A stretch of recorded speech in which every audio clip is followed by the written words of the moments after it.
Attack of the Final Girls is a podcast about the horror genre, so listener discretion is advised. Please check the show notes for specific content warnings for this episode. And of course, beware of spoilers.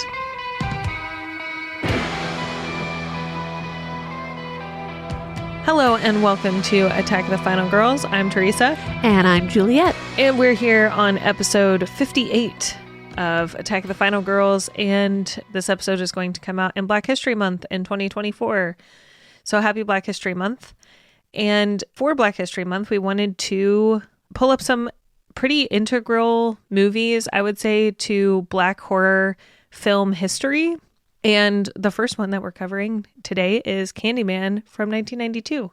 Yeah, a legendary horror franchise, legendary Black horror icon in Candyman, in Tony Todd, a film that I think stands the test of time in certain regards. In other regards, it's a little flawed, but we'll get into it. A film that has seen a renaissance as a franchise in 2021 with Nia DaCosta and Jordan Peele's sort of sequel / revamping of the franchise.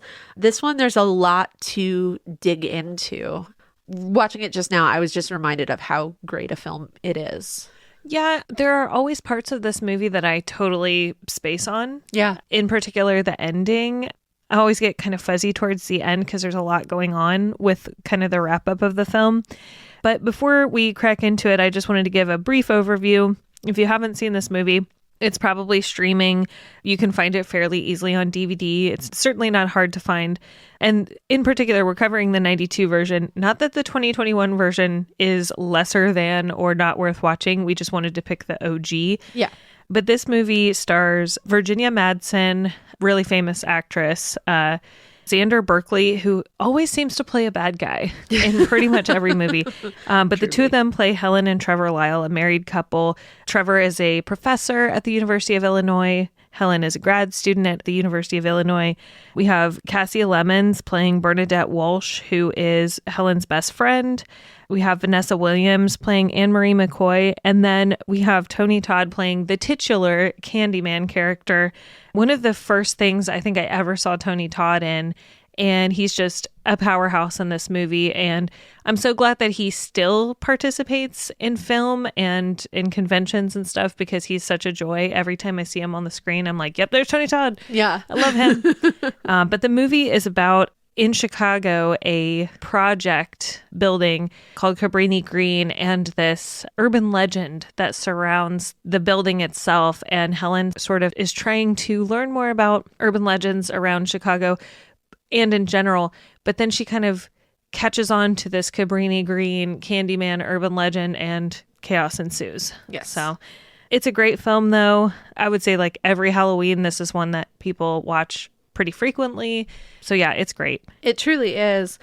You know, this franchise is based on a Clive Barker story called The Forbidden.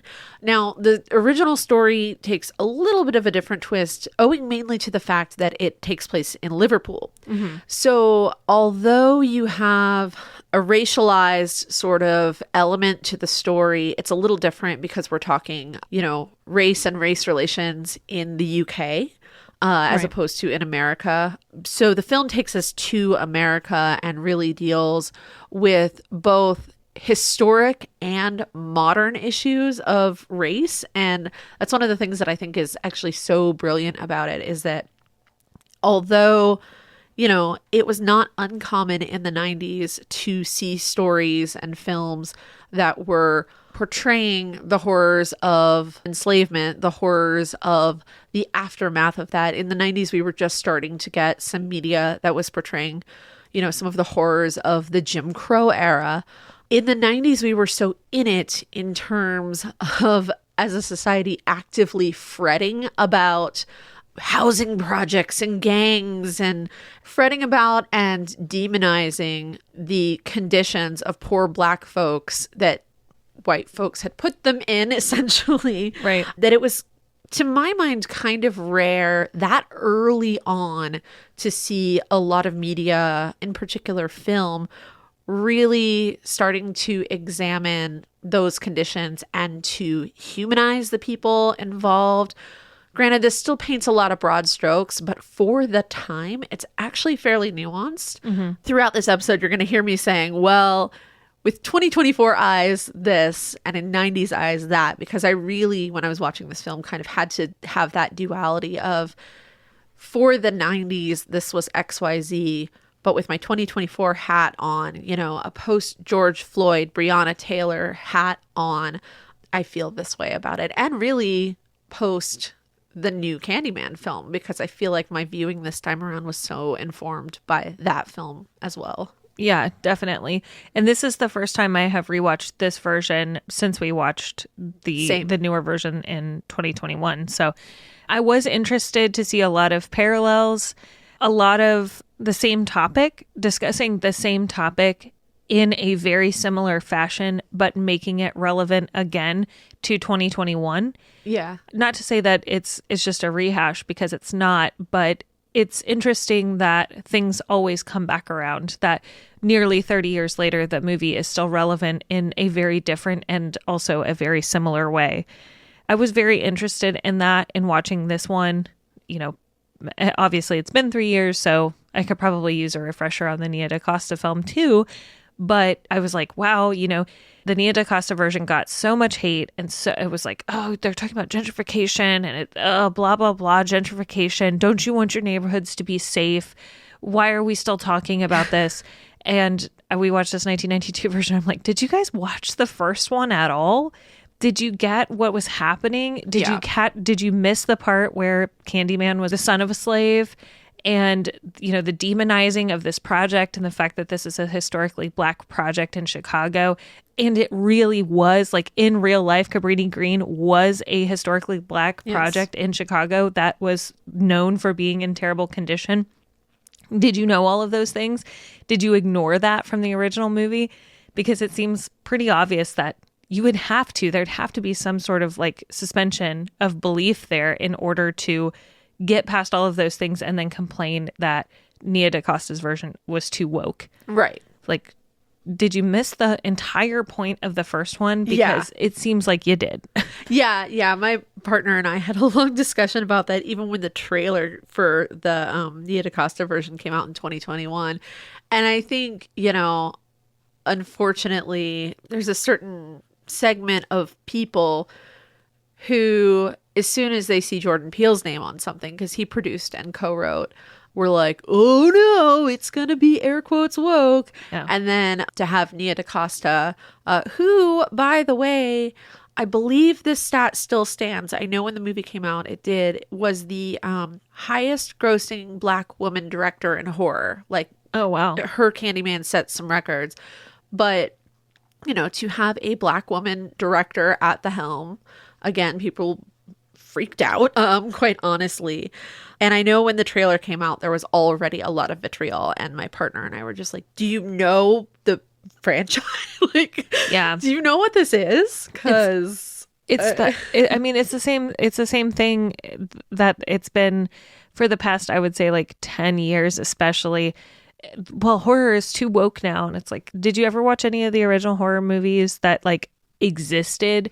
Do you know that they, like, sci-fi horror, especially George Romero, late 70s, early 80s horror is all about, and this movie actually spells it out, it's about the near horror that we can't accept. Yeah. So we create these fantastic stories about it so that we can more easily explain why we're feeling the way that we're feeling.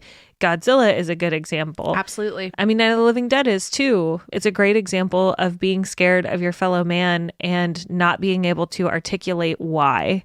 Oh, yeah. I mean, so the whole movie is about urban legends as a way to explain societal horrors.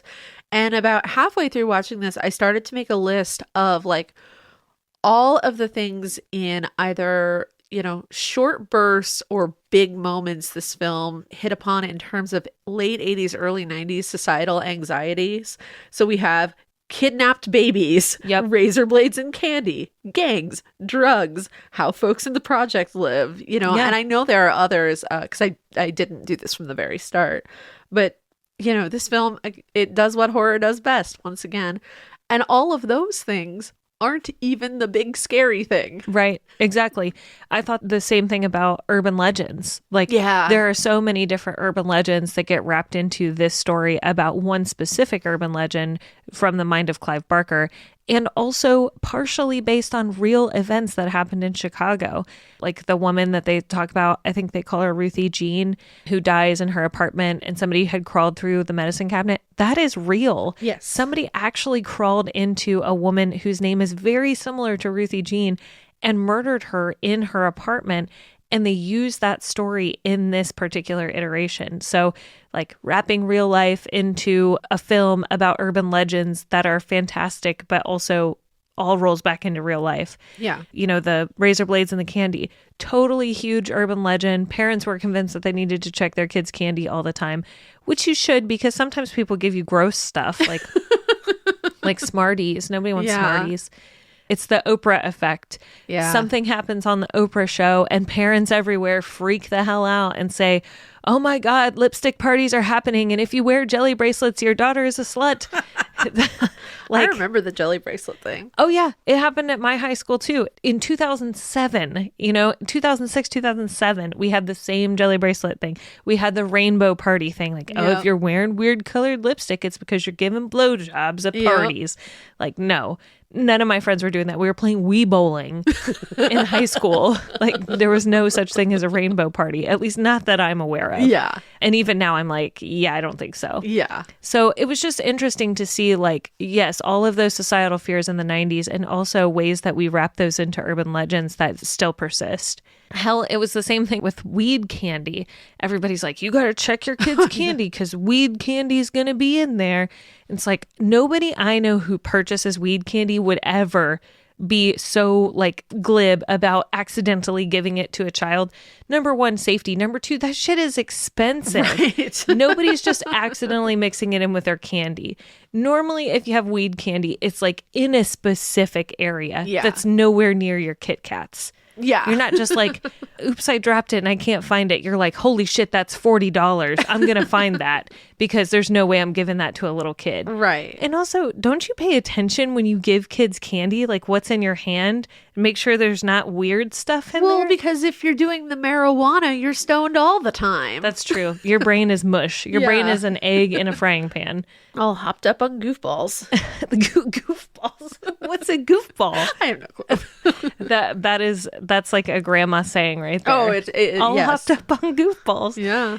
To kind of bring this back in, I really, really enjoyed the way that we use the guise of an urban legend to separate ourselves as a society from real life, because I was thinking about it. At what point, how many layers of my cousin's friend whose ex-boyfriend knew this guy, how many layers of that do we have to get to in order to feel comfortable and fun about an urban legend versus real life? Yeah, absolutely. Now, this is going to be like, cover your ears if you're sensitive about babies, but the urban legend that they talked about where they were like, and the lady roasted the baby like a turkey. Yeah. Here in the Miami Valley in Ohio, we actually had a woman who was under the influence of drugs and she microwaved her baby. Yeah. And then the baby died, obviously. That was real. That really happened. That there was a whole media circus about that. So we, having seen that on the news, it's not a funny urban legend. Right. That's real life. But how many layers of that real life do we have to go through in order for us to be like, oh, this is a fun urban legend that I feel comfortable passing on to someone, or I can tell at a party? I thought that was interesting to see that kind of like, oh, no, this Ruthie Jean character, this is real. This is not an urban legend. When you think about urban legends in that regard and, mythology or folklore, the thing you have to look at too that I've been thinking a lot about when it comes to urban legends is like when you start to peel back from my cousin's brothers, grandma's sisters, Goldfish. All of that. And you shrink the big sort of mythic urban legend back down to real people. A lot of those things have to do with really horrible violence against people because of race, because of gender, or, sexual orientation, because of identity, essentially. So many things that used to be urban legends or tall tales, you can now look back on and they're lynching legends, right. In this country. So, urban legends, mythology, folklore, it can be fun, it can be interesting, but there is some caution that you have to take there. I am a little more cautious now with what I'm reading and really trying to dive into like the why of the story, or like the truth behind the legend, and what does that tell us about the time in which it actually happened, or why did it spread? Why was it considered a fun story? Because racism, or because homophobia, or because ableism? Right. It's a tricky thing. And I think that actually this film does a good job of that in a little more of a covert way, of an implicit way. But I think that's kind of what this film is getting at, is that you have this kind of urban legend, and people on like Helena and Bernadette's side, and I definitely want to talk about Bernadette here in a minute, they're interested and they're intrigued, and they're even interested in it, not just from a salacious point of view, but they want to study this phenomenon. But for the people in Cabrini Green, although there is an actual supernatural element to this, they know more of the truth of it, that this legend has its roots in murder, in people's death, in enslavement, in racism, in lynching. So I think this movie actually, for being a movie made in 1992, is getting at some pretty complex stuff, even in terms of like white academic study of legends and folklore and culture in communities that are non-white, or, in communities that are other than the people doing the research. It's really fascinating that they did that well of a job with this in the 90s, in the early 90s. Yeah, I mean, Bernard Rose, who directed this movie, he was very, very, very involved during the production. And I could list off several other movies that he's done, but you probably haven't heard of them. They're much lower flying, I would say. He's from the UK, so maybe if you're a UK listener that you'll be more familiar with him. But here in the States, not a lot of his other movies like really did well, but he was extremely involved in finding local lore in Chicago, which is where this was filmed. It was actually filmed near the Cabrini Green Project. It was filmed actually in Chicago, which I think is really cool. Yeah. Not something that you typically see. So it was really steeped in the location. But I did want to say too, urban legends are not so much a thing anymore because the internet, essentially, and social media. If something really terrible and like completely wild and out there happens, you've got a TMZ article about it. You've got YouTube shows that go on and on about it. You've got TikToks, there is no layer of not knowing that you can like make suspicions about.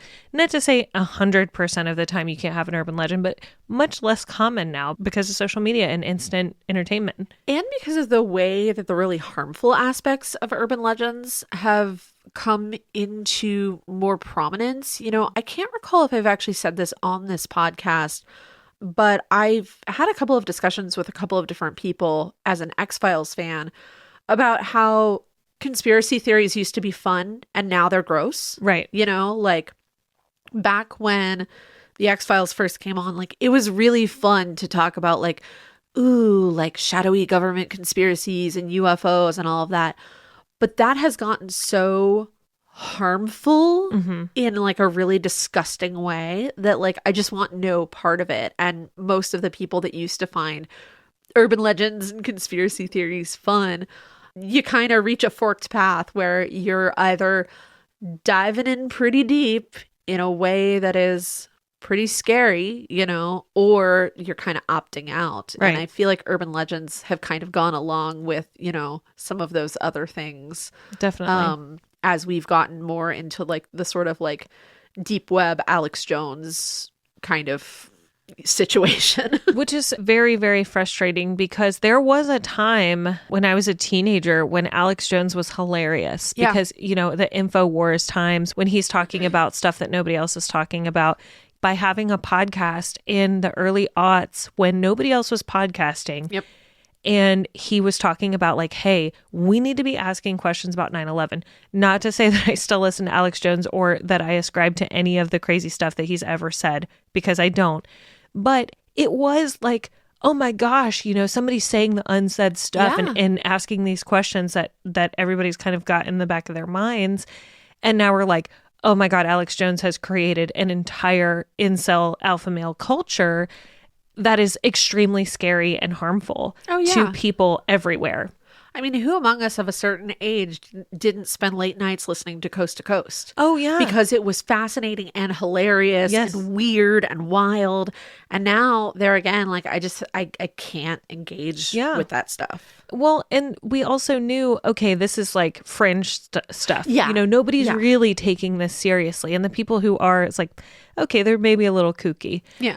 But now it's like, no, this is a multi-million-dollar Patreon. This is a several book-long deal. This is an entire aspect of society who's really deeply buying into this and then reproducing these same sort of ideas for other folks. And it gets really harmful and scary. Yeah. And using those ideas to harm people, and not to be like an absolutist or say this in a binary way, but to harm the wrong people. Right. Like part of the, I think, fun of all of that back then was like you were really like, the government is hiding things. Right. People in power are hiding things. And now that's gotten so convoluted that it turns into, you know, it pits people against each other in a way that's not productive or helpful at all. Right. We were punching up. We were saying, exactly, you know, fuck the man. Like the government's not telling us stuff.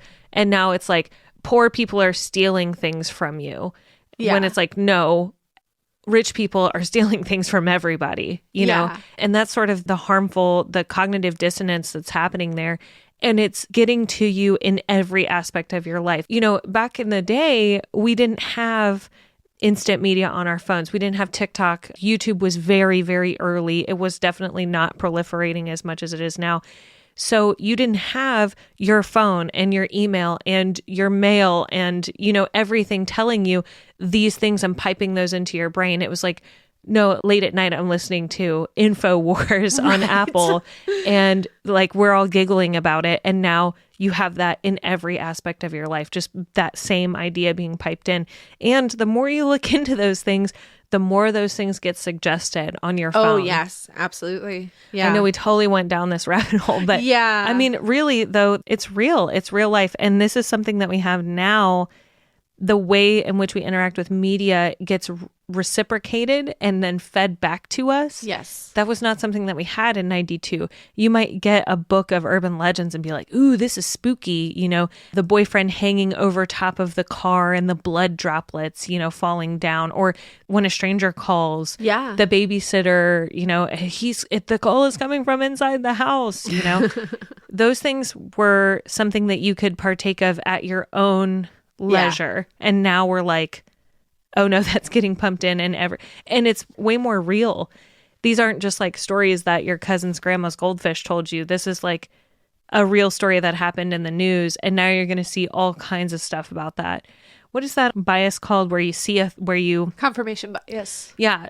Like when you buy a car and then you start seeing that car everywhere. Yeah. So the confirmation bias is reproduced in media. The way that your analytics are sold makes you see those things.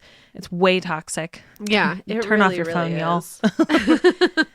Or like get into the cozy side of TikTok and Instagram. Yeah. And like forget about everything else. Veg out to 6 hours of different stitches about the Puxatawny Phil groundhog song, and that's where I'm living on TikTok right Oh my now. gosh. Elise Myers did a duet with that. She's randomly just a really, really good singer, and she did like this really beautiful duet with it. And I'm like, I don't even know what's happening in TikTok. I know. So the confirmation bias thing. So this movie just scratches the surface of that, because I was clocking how many times when they were in the beginning of the film talking about the real murders that, were associated with the legend of Candyman, different people would say, I read it in the papers. Right. Right. And so I think that in a way, and obviously we are so far agone from I read it in the papers here in the year of our Lord 2024. Well, it would be paywalled if it was in the paper. Yeah, exactly. Sorry, I'm like annoyed. I'm on a mission against paywalls. Yeah, no, journalism should be free and accessible to all. Yes. Thank you for coming to my TED Talk. That was a great TED Talk. Thanks, Juliet. Yeah. Woo. But I think this movie does kind of hit on that confirmation bias thing because presumably the newspapers are not reporting that Candyman caused the death of Ruthie Ann, but people's biases about, oh, there was this murder here and there was this murder there and somebody came through the wall are confirming something that these people already believed, right, or a legend they already well, it happened to us in our community and look, it happened over there too. So therefore that legend must be true. So I think there's an element of that there, even if it is a little different than we experience that today. That's a good point. And I think the ultimate goal of an urban legend, at least as I remember it, I mean, who knows? I don't know what it was like in the 70s. I wasn't alive then, but I always thought that the goal of an urban legend was to freak you out, number one. Yeah. Like, oh man, wild shit is happening. Yeah. And number two, for you to believe in it, for it to have enough of a seed of relevance or reality in it that you would believe, like, okay, well, my grandma's pastor's mailman is enough of an expert about this thing that they really know that this happened. And so the story that you're conveying to me has at least some seed of truth in it. And that was like kind of the fun thing is, what about this is true? And can I believe the source of it? Or like saying, well, my grandma saw it on the news and then she told me, or something like that. Yeah. It was always a game of telephone because, the story on the news might say, hey, a woman was murdered. And then via 4 different people, when it gets to you, it's like, oh, there's a supernatural guy with a hook hand who's slaughtering people in this apartment building. And so that's the way mythology works. Right. Is, we often forget, it's something that I didn't realize until I started studying ancient Greek mythology, is that, we always think of Greek mythology break time, y'all. We always think of like the canonical Olympian gods, for example. But there is actually no canon. There are all these different sources that create what we know as Greek myth, but the legends were there and they would start in places like Athens, for example. But if you went to someplace like Samothrace, they're taking that story from Athens or that deity and they're making it fit what their community needs in a deity or a hero or a figure. So the stories get transformed based on regionality too. We see that a lot in like Appalachian and Southern American folklore too. You'll see these figures that recur from, Alabama to Kentucky to Virginia, but they each have a slight twist. The legend gets twisted a little bit based on what that community's interpretation of the myth is, how it fits their own spin or their own way of life, their industry, their geography, whatever. So I think even modern urban legends, they do kind of work that way, Yeah, and kudos to Bernard Rose for being able to take a story that originally, although not outside of race, more was about class, about a rich person and a poor person, like Candyman being a poor person lusting after a rich person, and being able to transform that to fit into this very specific, although like in terms of scope of the movie, niche, overall not niche at all. He made it fit this very small community in Chicago, but it applies across America. Oh, yeah. That same idea applies across America. So kudos to him for being able to do that and to do it well. And not only did he take this story from Clive Barker, which notoriously pretty scary writer. Absolutely. Like I always say, like, I'm kind of afraid of what it's like inside of Clive Barker's head because if the stuff that makes it to the screen is any indication, it's pretty messed up in there. Yeah, exactly. But to be able to take that and transform it into something that really like spoke then to the condition of Black communities, especially poor Black communities, and also can still apply now. Like, kudos to him. And I think in that regard, there are so many things that we see in this movie in regard to race that have not changed at all in over 30 years. Right. I was particularly struck, and the movie points this out. I was struck by the fact that the movie was aware enough to point this out. It's after Helen is beat up in the bathroom. Mm-hmm. Was it the gang? Was it Candyman? We don't know at that point kind of what's going on. And, you know, she's taken to the hospital and she's talking to the detective. And even she points out that the cops care more about her, a white woman, being beat up than multiple murdered Black folks in that neighborhood. And although we see it on the screen, the fact that they went to the length to have her say it explicitly was kind of amazing for 1992. I don't recall a lot of films from that era just saying the quiet part out loud in that regard. No, absolutely. I think that there are several moments in this movie where they absolutely outline the indifference of police officers. It takes the kidnapping of a Black child in order for people to actually start giving a shit about this place. And only because there was also the gruesome murder of a dog and a white woman who's going all crazy with a knife inside. And that was the thing. That was like the tipping point where they're like, oh, yeah, maybe we should actually do some stuff. But you don't ever see any follow through that. Right. You know, it's reported that her child is missing. Anthony is missing. But then we don't see any follow through. Like, we don't see police like raids. You know, they're not like going through the apartment building. Bernadette does mention that it's on lockdown. But it takes that level of crime and media frenzy in order for them to actually give a shit. And there are other moments in the movie, too, where especially Helen is saying, hey, this like whole situation is way uneven and messed up. Like, somebody pay attention. How do we get people to actually care about this aside from just having an article in a newspaper?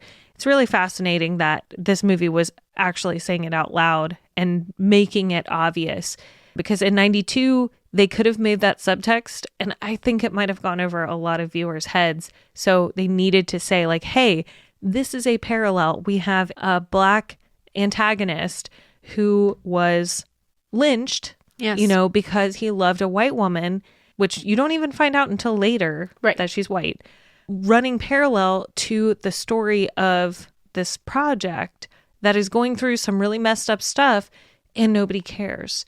Everybody's just like, this urban legend is just swirling through everybody's heads, and they're like, oh, the Candyman's going to get you from adults to children. And there's this parallel happening, and the movie does have to spell it out for you. It does have to say, hey, this is messed up. Everybody come look. Like, this is really messed up and uneven. And I appreciate it for that. Yeah, definitely. The one place I do feel like the film fails a little bit is in regard to the Black women. Bernadette is basically the Black best friend trope. Yeah. Yeah. Which sucks. And I feel like, unfortunately, maybe, you know, in the same way that the movie was there enough to have Helena say like, hey, why are you paying attention only when I get attacked? I wish that in Bernadette we had gotten more resistance to Helen, especially in going into Cabrini Green in the first place. Like, Bernadette is very passive and she's very much like, I don't know if we should. But I would have loved a Bernadette who said, hey, Helen, this is not your space. Yeah. You know, like, we need to talk about this. Like, if you really want to do this, there's a way to do it. But this, you know, like, not just we should be scared because there are air quotes gangs, but like, this is not your space. This is not your story. And that's where I really put my 2024 hat on. You know, I don't think, especially in regards to academic research, we were having a lot of those conversations in 1992. But the sheer fact that you had a Black woman character who was just enabling this white woman the whole time and making bad choices, that bummed me out a little bit. Yeah. I was also a little bummed out about Anne Marie, although, you know, she's a great character when we meet her. I love that turn when we first enter her home And like you go from this very dark, menacing hallway to this beautiful, cozy home where there's a lot of love, but we don't see her again. And we don't see the way her community cares for her while her child is gone. We don't see whether there are any resources that are helping her or not get through this. We only see her at the very end when the baby is recovered. And we can tell she's gone through it just by her physicality. But we don't know much about her in that regard, you know, through this kind of pivotal loss. And that's a bummer. We get to learn more about her in the 2021 version. And I'm really happy for that because she's a character you like instantly. And she's rather wonderful in her feeling out of Helen and Bernadette. You know, she kind of did in that scene, at least what I wanted Bernadette to do. It could have been more explicit, but really kind of calling out like, why are you here? Why should I tell you my story? Okay, let's take a minute. Let's build trust. Let's talk as people. And then I'll decide if I want to share my story with you or my neighborhood story. But I wanted more. I wanted more Anne-Marie. Yeah. And to your point about Bernadette, the fact that she's Black is incidental to the story, which is extremely frustrating because there was a clear opportunity there for her to say, this is the reason why you should listen to me. And here is how I know that we should be scared. Because clearly her message about being scared about being in Cabrini Green does not land because Helen has no problem going up, gallivanting into people's apartments, empty apartments that crime scenes occurred in, and then going back by herself. Right. To further take photos and explore these areas.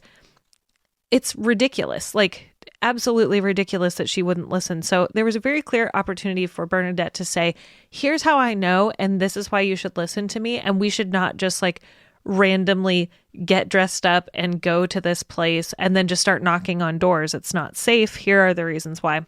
I mean, maybe it's sort of like necessary in the plot for Helen to just feel comfortable enough in her whiteness to be able to go back by herself, which clearly is a bad idea. But it was an opportunity where we could get credentials like, hey, here's how I know. They're working in an academic field. Maybe even if she doesn't have personal knowledge, she could relay like, I read the newspapers. I watch the news. I know that things happen there and it's not exactly safe for us to be there by ourselves without finding someone who lives there, finding someone who has family there that can kind of be the go-between for us to more safely enter. Helen just feels very safe in her whiteness. She says, they won't think we're cops. We'll just say we're not cops. I'm like, that's exactly what cops would say. Exactly, yeah. And then she's like, oh, well, they won't follow us because they think we're cops. And it's like, so who cares, dude? If this is a dangerous enough area, which we learn later that it is a very dangerous area, it doesn't matter. It does not matter what you look like. You're just traipsing into these people's homes, parking on the weird like grass area, just, you know, comfortable as can be, and then returning later and asking about this Candyman figure who ends up being a dude who obviously is not to be messed with because she had only come by one time before that, and then he busts her in the head and leaves her bleeding in the middle of this disgusting bathroom floor. Clearly not a safe place for you to go, but she felt completely comfortable going back there. And I'm like, what is it like to feel so safe in your whiteness that you think that any place that you go to is your place? Yeah. And later it comes all the way back around where Anne-Marie's message to her, like, the only reason why white people come here is to bring cops and to bring trouble. And that's exactly what we don't want. And that's exactly what she does. Yes. She creates an entire lockdown. Now, granted, there's a good reason there's a child missing in this case, but she is the one who brings it full circle. Yes. She traipses in there, thinks that she's allowed, goes into all these places that she shouldn't be going, and then does it again by herself and creates an entire incident for this whole community of people. Well, and when she and Bernadette first arrive at Cabrini Green, there are men out front. And the thing I found so interesting about that scene is the instant assumption that these men are there to cause trouble. Right. The thing is, like, okay, here are two strange people coming in to your neighborhood. You are people who look intimidating, who, seem to have the appearance of being able-bodied, strong. You are in a place where the cops don't care about you. Were they, air quotes, a threat, or were they trying to protect their neighborhood from a threat? Exactly. We never know. Exactly. And I mean, they call up the stairs and say that it's the police. And just because something is illegal does not make it immoral. Right.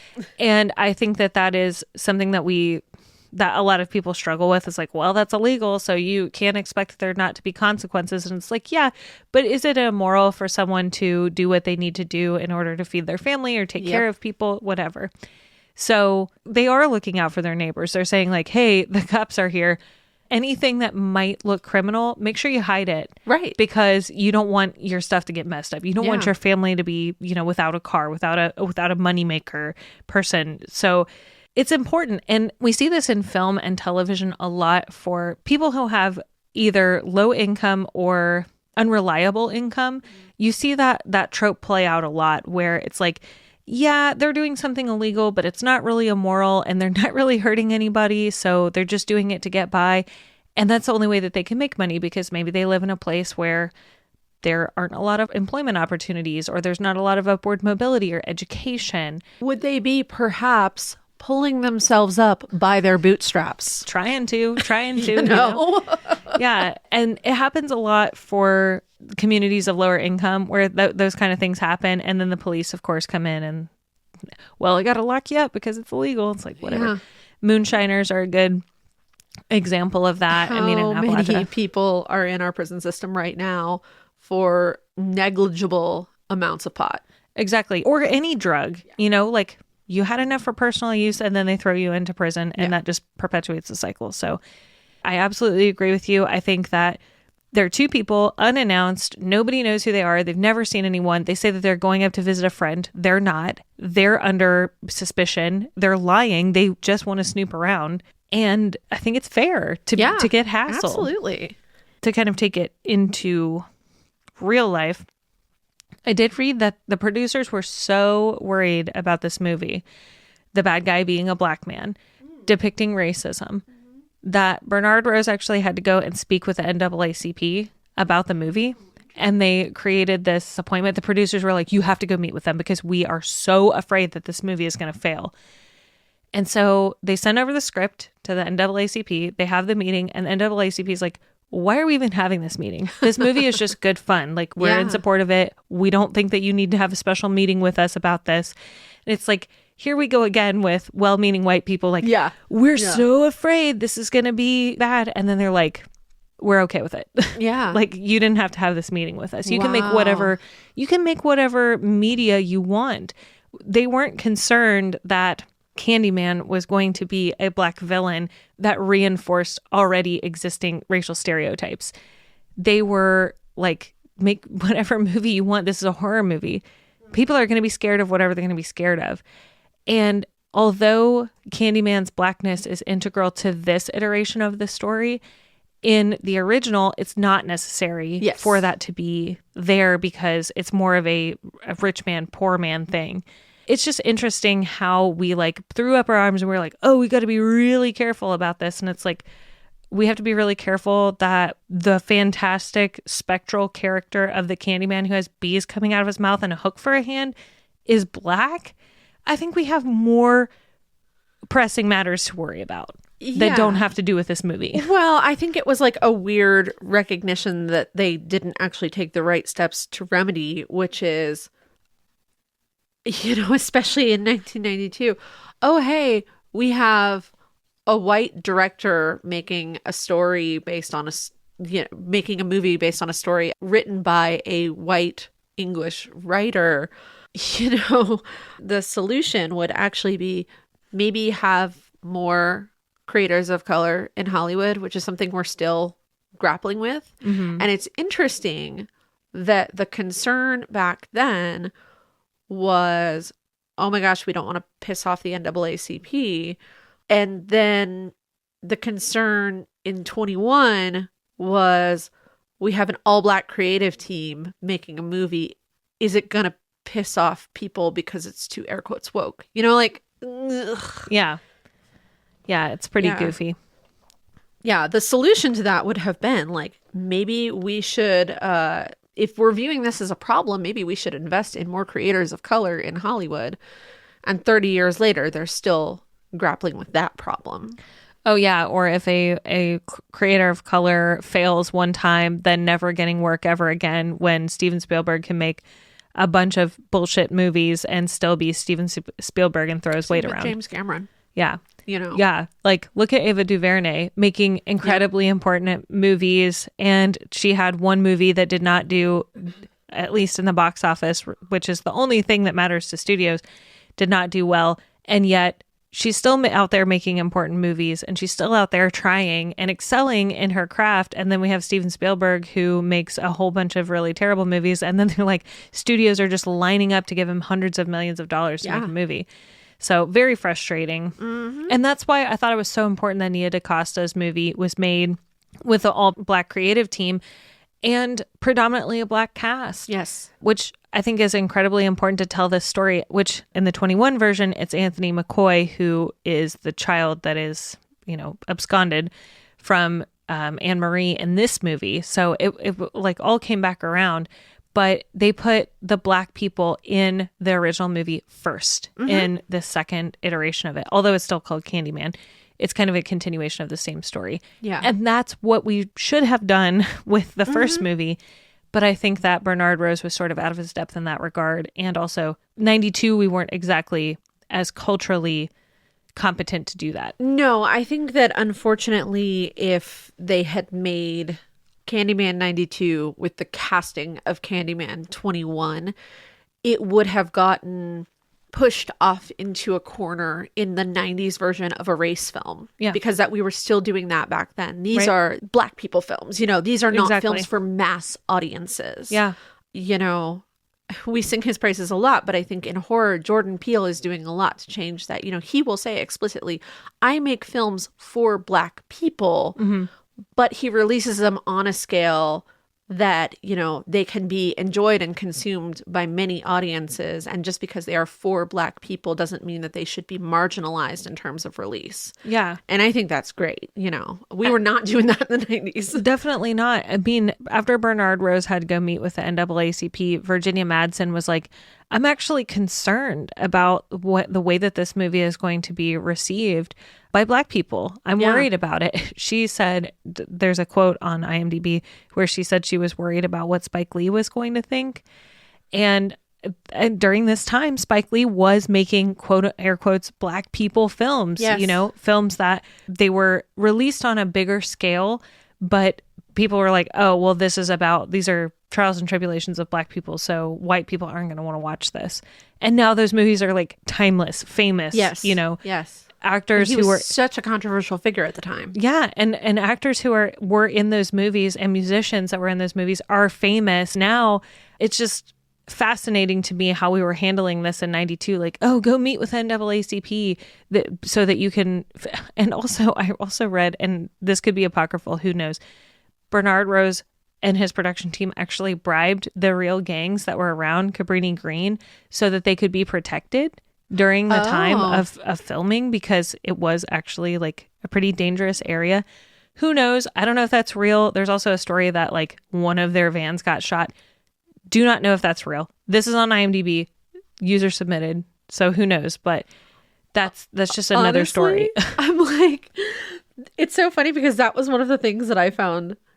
It's the flip of that I found so frustrating about all of Helen's interactions, like with the kids showing her around and with Anne Marie. I'm like, can you give these people some cash for their time and services here? Yeah. Like, why she did not at any point, like, slip this kid some money when he's showing her around, putting himself at risk. Like, if you're going to be going into people's space, at least compensate them. Right. Yeah. It's really silly. Yeah. It was definitely a different time. It's only been 30 years, but it feels like it's been eons. It really does. So you mentioned while we were watching the movie that most of the cops in this movie are Black. They are, yeah. The majority of them. With the exception of the female cop who helps Helen undress. And the reason why she specifically is that woman is because she was friends with Helen, and Virginia Madsen was like, I'm not really comfortable undressing in front of anybody else. So she advocated for this woman who is a personal friend of hers to be the one that she like undressed in front of. Oh, that's cool. So that way she would feel more comfortable in the scene, which I was Yeah. like, okay, whatever. But I wanted to outline the way that the lead detective treats Helen. So first time that we see this detective, it's after Helen gets beat up in the bathroom, and then she goes to the cops and she points out who the man was that hurt her, that beat her up. And the cop's like, very good. You know, he's telling her like, good job. You did such a good job. And at that point, I'm like, wow, she's doing exactly what they didn't want her to do. And why they didn't want to talk to white people in the first place is bring a whole bunch of freaking cops over here. So she does that. And then the second time that we interact with that detective is after Anthony goes missing and they find her in Anne Marie's apartment covered in blood. Dog's head is cut clean off. She just hit Anne Marie in the arm with a hatchet. And the detective treats her completely differently. He's screaming at her. He won't listen to her. And of course, like, who would? Her story is pretty unbelievable. It was fascinating to me to see the way that this cop like immediately turns on Helen, because if this was, I mean, at least in the way that Netflix documentaries lead me to believe cops would treat people nowadays, in the first place, they would immediately think that she was a murderer because, I mean, she's caught pretty much dead to rights. But a lot of times what you see in movies instead is that if somebody has a relationship with a detective in the first place, then they'll be like nicer to them. Yeah. And in this case, it was not that way. It was like Helen is helping this dude do his job at the first meeting. And then in the second meeting, she has stolen this child, ostensibly kidnapped it, put him somewhere. And the cop is like, switches. And I just thought that was really interesting, the way that their interactions changed between the first and the second time that they met. This is reading a lot into it, but that second interaction where he is, he's yelling at her, he's accusing her, things like that. I don't know that it was an intentional choice, but to have a white woman as the subject of this intense, very intense experience with police. I don't know if they did that intentionally to sort of shine a light on the experiences of people with the police, because typically like white women are seen as, writ large, the sort of most air quotes sympathetic, people. But I just couldn't help but think, with a 2024 hat on, that inversion, having Black cops questioning a white woman and the discomfort there, is really leading us to say, well, if that was flipped and it were white cops questioning a Black person in that way, would we as an audience, as two white people watching this movie, would we feel the same discomfort? Would we be keying in on that in 1992? Maybe not. Yeah. In 2024, I think so. Yeah. I don't think that dichotomy would have occurred to me several years ago in several watches, but as we have gone through this era of, really bringing to light police brutality and police murder of people of color, I think I'm becoming more and more aware of those dynamics. And it was very interesting to see the reverse of that still kind of leads you around to the same conclusion. Yeah, I agree with you. I did also want to mention that Helen takes a lot of blows to the head in this movie. Yeah. She gets hit in the head by the fake Candyman, I guess. He hits her in the head with a hook and she's like left bleeding on the floor. Her head, like, she gets pretty badly beat up. Her eyes all swollen and gross. It looks like she probably ruptured her pupil or something at one point. It's pretty bad. And then later, Anne Marie grabs her head and hits it against the floor multiple times. I'm like, man, is this all like a concussion dream or something that she's having afterwards? Because like her passing out and having these experiences doesn't start happening until after she gets beat up by the Candyman. So although she does feel kind of like woozy the first time she sees the big painting in the empty apartment, she doesn't start having these like pass out episodes until after she gets beat up. So I was like, man, maybe this is all like concussion. So that has occurred to me in other watches of the film that this is literally all in her head. But the only thing I can't get over is the comment I made to you right at the end of the film, which is that something the Candyman has to be magically keeping that baby alive. Yeah. Because the baby has been kidnapped for like a month and a half, I Right. think. So if it all was in Helen's head, like who has been feeding and caring for that baby for that long? Like that is the only part that leads me to believe, like, no, the rules of the film say it kind of can't be in her head, but Right. it is a really interesting thing to interrogate. Yeah. And probably why she gets hit in the head so often. Yeah. Because, I mean, the movie does spell out completely for you, it was always Helen. Like, Yes. Even though, you know, Candyman is there and is an influence and is an actual figure by the end of the movie, you know, the bonfire and finding the hook and everything. Although, I mean, I guess ostensibly Helen could have dragged the hook into the Sure. the pyre, but if we believe that he's an actual figure and that he did exist, also the bees at the end, Yeah. Coming out of the inferno, it's really interesting to think that Helen's been doing all of this. Like, it's kind of like an out of body experience, you know, like Yeah. she's being possessed, I guess, by this idea of Candyman, and then she's like accidentally killing people. But I did also want to pose the question to you. Do you think that this movie is actually just an extended cheating revenge film? Well, I mean, you know, from the very, very start, we do get that setup of Trevor. Yeah, Trevor's the worst. He's just God. awful through the whole film. His entire function in this film is to be terrible. Yeah. He has terrible friends, Yeah. terrible colleagues. Yeah. He's just a shithead. He's awful. Yeah. Yeah, we don't like Trevor. I mean, if you're going to take revenge on somebody for cheating, I feel like there are easier ways to do it than kidnapping a whole ass baby and, you know, Killing your best friend. killing your best friend. Yeah. Seems like a lot of collateral damage there. I do love that Helen freaks out when the apartment is painted that ugly pink. She's just like, I hate the color scheme. yeah, I hate the color scheme. Like, thank you. I do too. Yeah. Yeah. And I think that the film could have been effective without that, but I really liked the sort of like come about part of that movie where at the very end Helen like comes back and kills her husband and do terrifies too. her and terrifies his like new girlfriend or whatever. Well, it's nice because Trevor never gets a moment of redemption because there are a couple of scenes where you almost think he's like, when she's really going through it, that like, okay, this is going to be the moment where Trevor is like, I'm not going to cheat anymore. You know, my wife is going through this experience. I'm going to stand by her. And this is going to be the moment where I'm going to like commit myself to being a good husband. He never gets there. No. And you would think that this girl, this new girlfriend of his, knows about all this shit because he is on television escorting his wife out of the jail in like, this really why high would you profile wanna kidnapping. be in on that.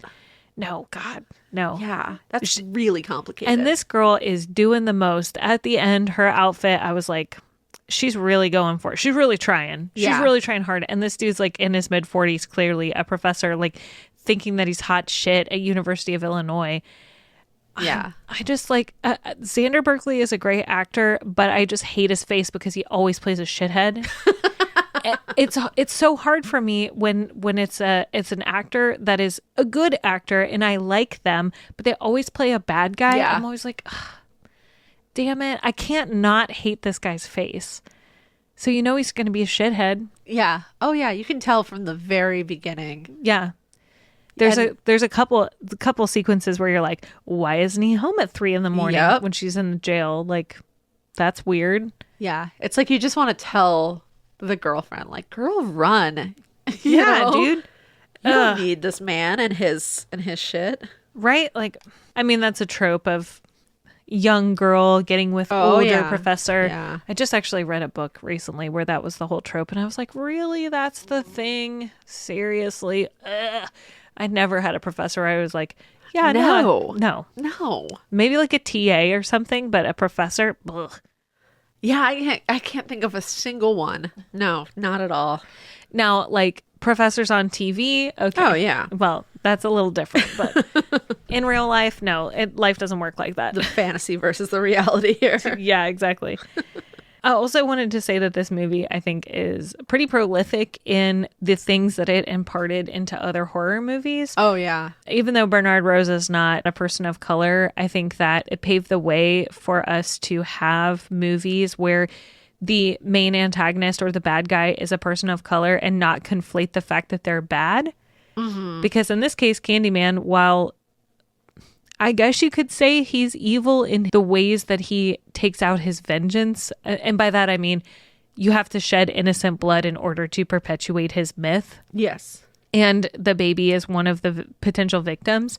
That in and of itself is evil. But why he is that way is because he had terrible evil and violence happen upon him. So I think that this movie opened a door to say, hey, let's have more of these stories with people of color who are either the quote unquote bad guy and not conflate that with the fact that they're actually bad or not confuse that with a stereotype. Mm-hmm. So I think that this was probably maybe not the start of it, but it was a big budget movie that allowed us to take those next steps.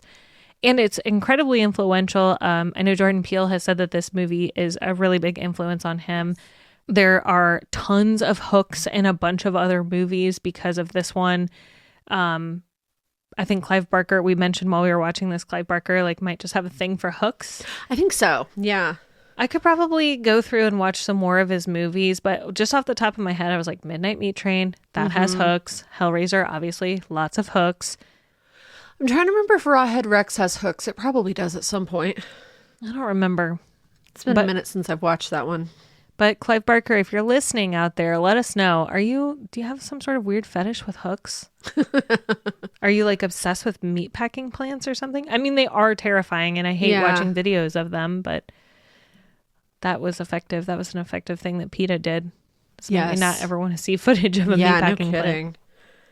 So next time, and funny enough, we mentioned this person earlier, we're going to do a film starring Oprah Winfrey. We're going to do 1998's Beloved, based on the amazing Toni Morrison novel. This film is complicated, it's scary, it's interesting. I haven't watched it in years, and I'm really excited to do this one. I've never seen this one, so I'm very excited. I've seen other Toni Morrison and read other works by Toni Morrison, but I'm really excited to see this one. And Danny Glover is in this, and I love Danny Glover.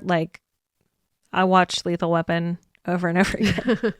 And Mel Gibson aside, I just love Danny Glover. So I'm really excited to see this one and see how it pans out, because I really don't hear about this movie a lot when it comes to horror. So I'm excited to watch it.